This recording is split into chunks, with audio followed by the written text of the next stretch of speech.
This is the best Assassin's Creed game we've had in years. This is the direction the franchise should have gone after AC3, but hey, even though it's incredibly late, it is still absolutely worth the wait. Welcome to Bite Size Bunny, my name's Tony, and today we're going to be talking about Assassin's Creed Shadows. This is the 14th installment in the Assassin's Creed franchise, and somehow they have managed to make this feel like one of the most refreshing entries we've had in the series. In this game, you play as two protagonists. The first one being Naue, a shinobi that is trying to track down the men who are responsible for her father's death, with the other being Yasuke, a samurai who is trying to avenge his fallen lord by tracking down the men that are responsible for his death. Eventually, these two cross paths and realize they have a common goal in place, so they track down these bad guys so they can enact their own form of justice. And let me just say, the introduction of this game's antagonist is glorious. The dialogue, the music, the way the shots are framed,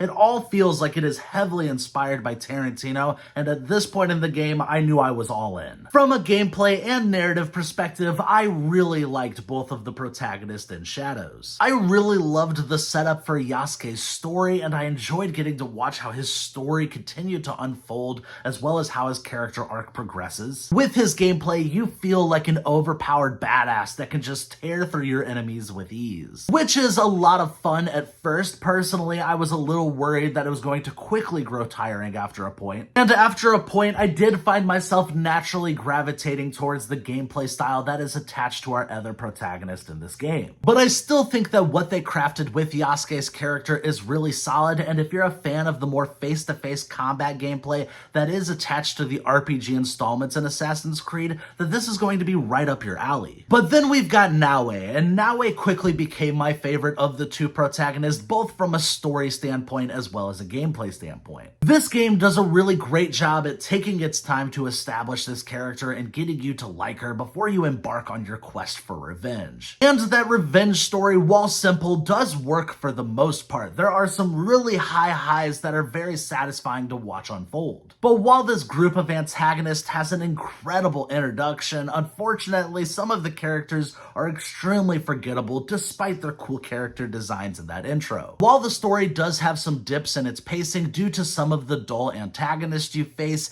it does still have plenty going on here that will keep its hooks in you. Naue's gameplay also feels like a return to form for what I really loved about the Assassin's Creed games back in the day. She definitely has some of the more traditional Assassin's Creed type gameplay that we know and love. From the movement to the stealth assassinations to the moment-to-moment gameplay, this feels like what I have been desperately missing from this franchise ever since it's made its RPG-focused turn in the series. And while it still has those RPG elements interwoven throughout the game, they feel very well balanced here and like it never intrudes upon that classic core Assassin's Creed gameplay that I've been missing since Syndicate. They have found that sweet spot with Naue's gameplay that makes me really excited for the future of this franchise. Assuming that this doesn't underperform and that we actually still get more Assassin's Creed games moving forward. The AI don't always seem to be the brightest. There are times where you can assassinate enemies in front of other bad guys and it doesn't seem like there's any kind of registration whatsoever. But from a gameplay perspective, this is what I would love to see more from this franchise moving forward. I haven't had this much fun with an Assassin's Creed game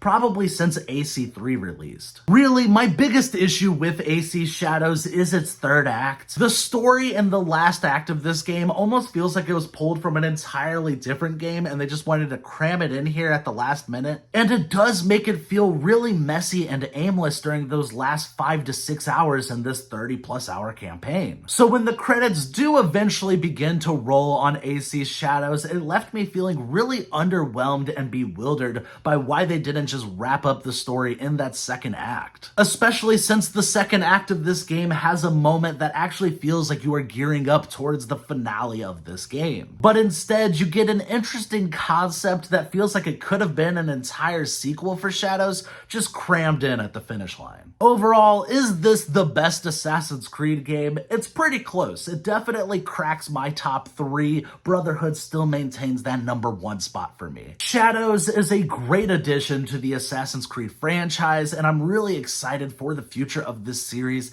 I can't wait to see what Ubisoft does next with it, and hopefully they can continue to go in a good direction. In the meantime, I'm going to be giving Assassin's Creed Shadows an 8.5 out of 10. Thank you guys for watching. I hope you enjoyed this review. Like, subscribe, and all that YouTube stuff. And what's your favorite Assassin's Creed game? I'd love to know.